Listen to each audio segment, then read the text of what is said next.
Hello guys, आज का हमारा टॉपिक है सेल वॉल यानी कोशिका भित्ति। जैसा कि हम सभी जानते हैं कि जो सेल वॉल होता है ये नॉन लिविंग रिजिड स्ट्रक्चर होता है।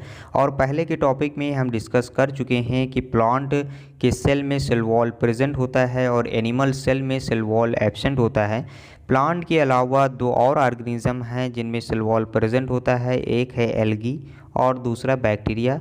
तो यहाँ पर हम इन दोनों के बारे में भी डिस्कस करेंगे, लेकिन सबसे पहले हम बात करते हैं कि जो प्लांट का सेल वॉल है उसका कंपोजिशन कैसे होता है, यानी उसमें क्या क्या चीज़ें पाई जाती हैं। तो प्लांट की सेल वॉल में मेन रूप से चार चीज़ें पाई जाती हैं, एक सेलुलोज, दूसरा हेमी सेलुलोज, तीसरा पेक्टिन और चौथा प्रोटीन। यानी सेलुलोज, हेमी सेलुलोज, पेक्टिन और प्रोटीन जो हैं ये प्लांट के सेल वॉल में पाई जाती हैं।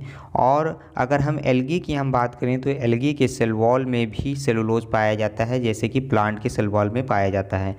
इसके अलावा एल्गी में कुछ मिनरल्स जैसे कि कैल्शियम कार्बोनेट और मैनोज और गैलेक्टॉन्स भी पाए जाते हैं। यानी एल्गी के सेल वॉल में सेलुलोज, मिनरल्स जैसे कि कैल्शियम कार्बोनेट, मैनोज और गैलेक्टॉन्स पाए जाते हैं। अगर हम बैक्टीरिया की सेल वॉल की बात करें तो बैक्टीरिया का जो सेल वॉल होता है वो पेप्टाइडोग्लाइकॉन का बना हुआ होता है।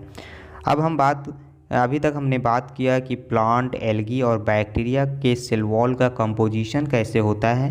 अब हम बात करने जा रहे हैं कि जो सेल वॉल होती हैं इनके मेन रूप से दो लेयर होते हैं, एक को बोलते हैं हम प्राइमरी वॉल और दूसरे को बोलते हैं हम सेकेंडरी वॉल।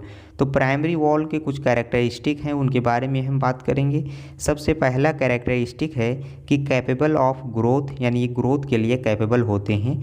ठीक, अगर किसी भी सेल में, चाहे वो प्लांट का सेल हो, एल्गी का सेल हो या बैक्टीरिया का सेल हो, अगर इनमें ग्रोथ देखने को हमें मिल रहा है और हमसे पूछा जाए कि इस ग्रोथ के लिए कौन सी वॉल रिस्पॉन्सिबल है, तो हम बोलेंगे कि प्राइमरी वॉल जो है ये रिस्पॉन्सिबल है इनकी ग्रोथ के लिए। दूसरी बात ये है कि cell wall of young plant cell, यानी यंग प्लांट जो होते हैं उनके जो सेल्स होती हैं उनके जो सेल वॉल होते हैं वो पूरी तरीके से प्राइमरी सेल वॉल होते हैं। और उसके अलावा तीसरा पॉइंट ये है कि ये डिमिनिशेस एज सेल मैच्योर, यानी जैसे जैसे सेल मैच्योर होते जाते हैं ये डिमिनिशेस होते चले जाते हैं, यानी ख़त्म होते चले जाते हैं। अब हम बात करते हैं सेकेंडरी वॉल के बारे में। देखिए, सेकेंडरी वॉल जैसे कि नाम से ही पता है कि सेकेंड मतलब दूसरे नंबर पर, यानी सबसे बाहर हमें प्राइमरी वॉल मिलेगा और फिर सेकेंडरी वॉल देखने को मिलेगा। तो इसके लिए एक पॉइंट है कि formed inner side of the cell, यानी सेल के अंदर की साइड में बनता है और टूवर्ड मेम्ब्रेन हम कह सकते हैं, यानी मेम्ब्रेन की तरफ बनता है।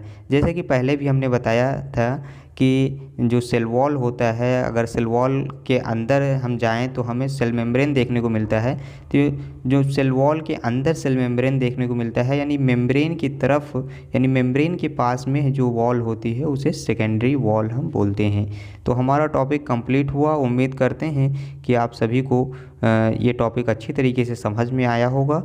अगर किसी तरीके की कोई क्वेरी हो तो कमेंट बॉक्स में ज़रूर लिखिए। Thank you for watching this video.